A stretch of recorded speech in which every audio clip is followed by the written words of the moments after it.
Hey you, it's Bia the Prophet here, and I am ready to guide you through a law of attraction reading. Welcome.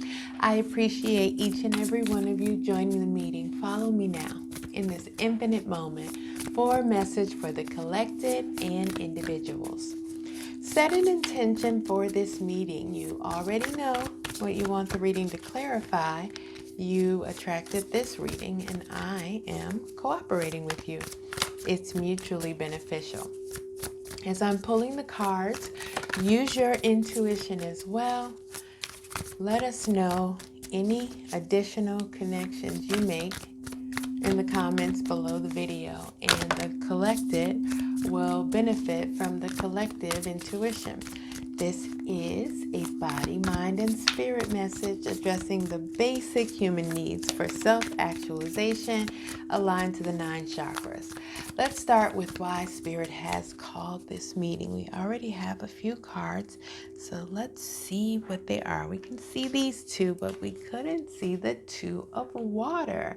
This is in the spirit position aligned with the crown chakra, and what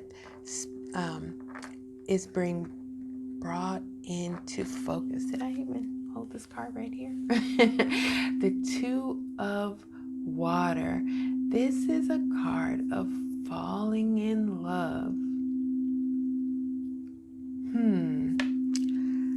Or the resurgence of a romantic relationship.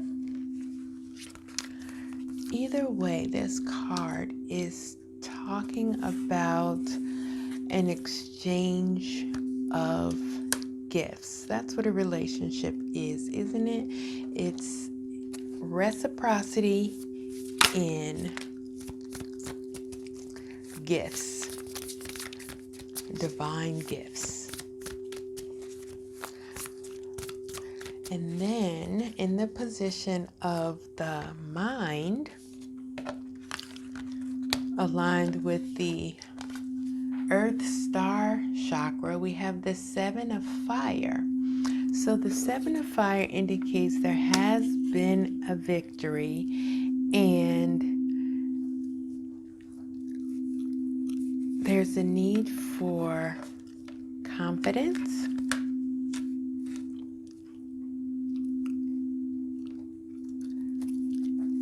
and choosing battles wisely. So, as you probably know, the 6 of fire is the card in the deck associated with victory, specifically victory and success. And then when that victory and success comes, obviously haters are going to question whether or not the accolades that comes with are deserved. And then you have to kind of stand up for yourself. Like, yeah, it was deserved. I worked hard for this type of mentality.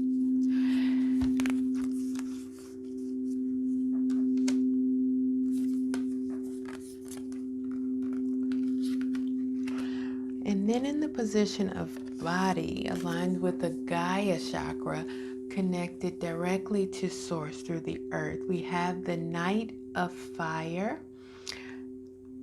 This is the fastest moving knight. I guess you have to say that when this card comes out. I never not say it. The Knight, this is what you're meant to trust. Your passion, your confidence, your charisma, your relentlessness. These are the qualities of the Knight of Fire. So this is what you're meant to trust. This is how you're feeling subconsciously, unconsciously, on a cellular level, just below the surface, but fueling this energy of the 7 of fire. And then we have, I don't need more cards. Clarifying. First, we have in the position of security, Aligned with the root chakra, we have the 10 of water. So this is a happy card. So you're feeling good, feeling happy.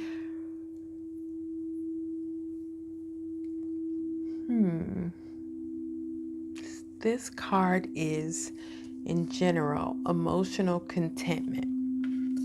Also clarifying this Knight of Fire, we have the King of Water. The King of Water is, this is falling into the position of the sacral chakra, which is what you care about. So what needs to be taken care of, either nurtured or cut out. We have the King. The King of Water is trustworthy, honorable, devoted. So you are someone that can be trusted. But I'm kind of moving through the word slowly because the prominent message I'm getting is that the Queen is also waiting at the beach. So regardless of gender, this king is coming in on a boat and the Queen has her throne set on the beach. So if the two cards were out, they would be right together. So that may be in the future you coming together with a soulmate. There we have many soulmates in our lifetime.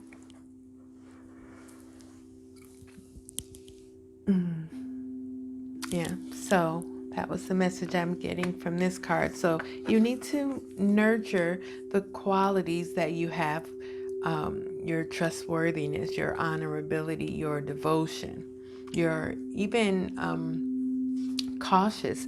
The king doesn't make rash decisions because he's emotionally balanced. He doesn't get into a position where he needs to be rash. He's focused. He doesn't get flustered, is what I'm trying to say. In the position of esteem, aligned with the solar plexus chakra, we have the 3 of air. And I really like this deck, probably why, I have a number of decks. I use this deck every time because, well, not every time, but almost every time, because I really enjoy this deck. I really enjoy the slight change in perspective on some of these cards. It's a positive, optimistic perspective, if you will. So this, in this card, the three of air, or the 3 of swords, is usually about some sort of heartbreak or somebody cheating on you or something to this effect. But as human beings evolved, and we are not evolved past those things, but on an individual level, we can evolve past those types of things. So assuming that the collective is reaching for that type of evolution, this card is about wearing your heart on your sleeve regardless, because you trust that your guides are around you and helping you.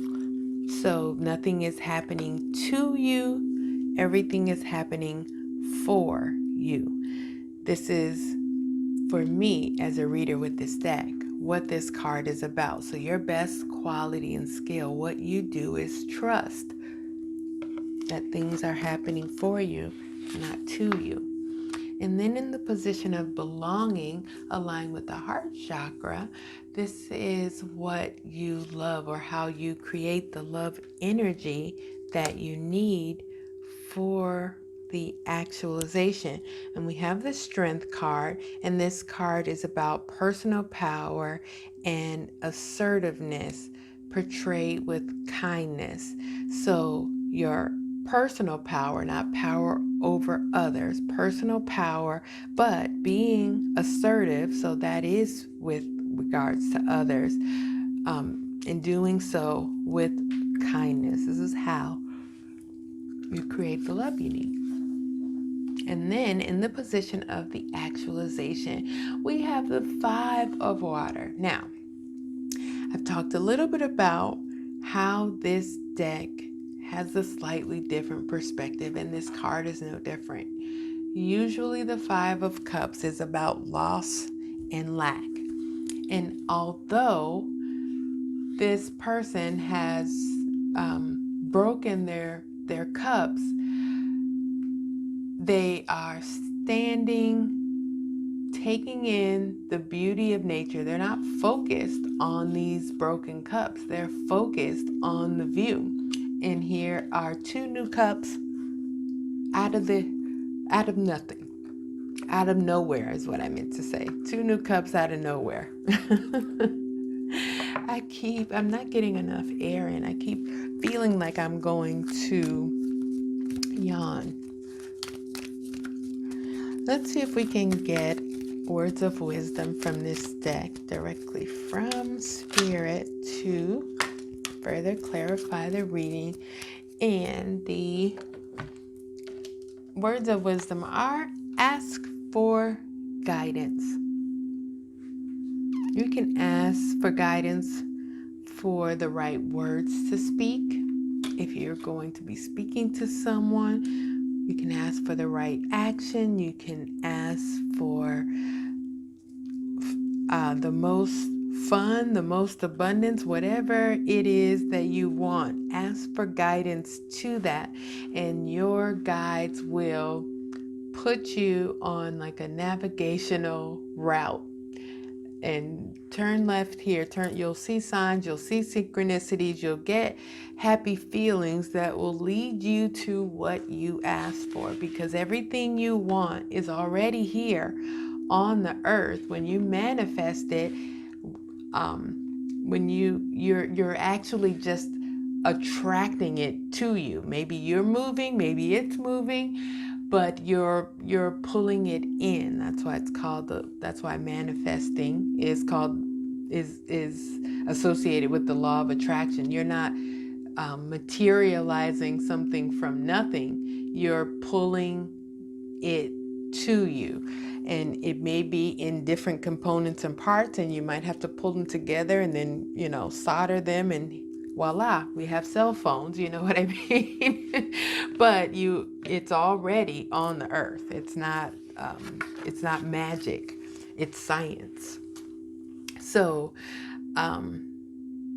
ask for guidance for what you need, and then trust that guidance is coming, and then expect it by looking out for the guidance. And then we have the two of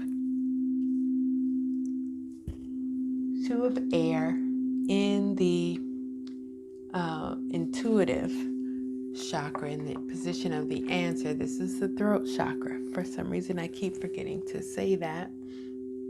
But in the answer position, we have the two of air, and this card is about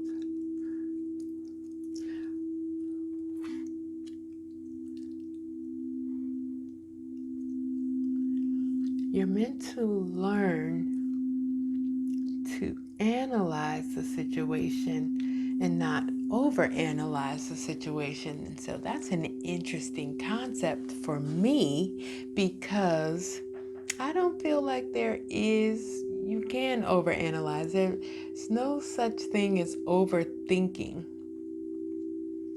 You can think too long and miss an opportunity, but you haven't overthought. You just thought a long time. You thought too long. That's, you can think too long, but you can't overthink.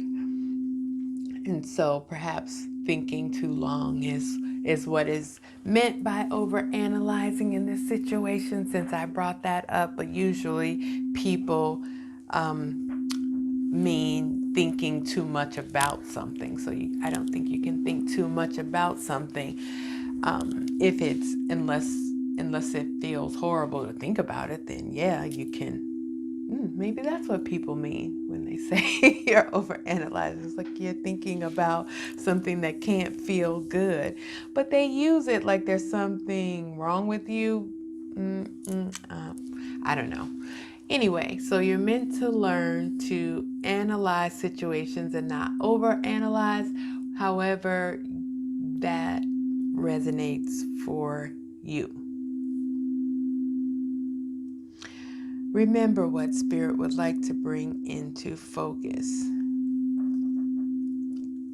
Exchanging of gifts. That is what you're meant to understand. An exchange of gifts. And that's what I have for now.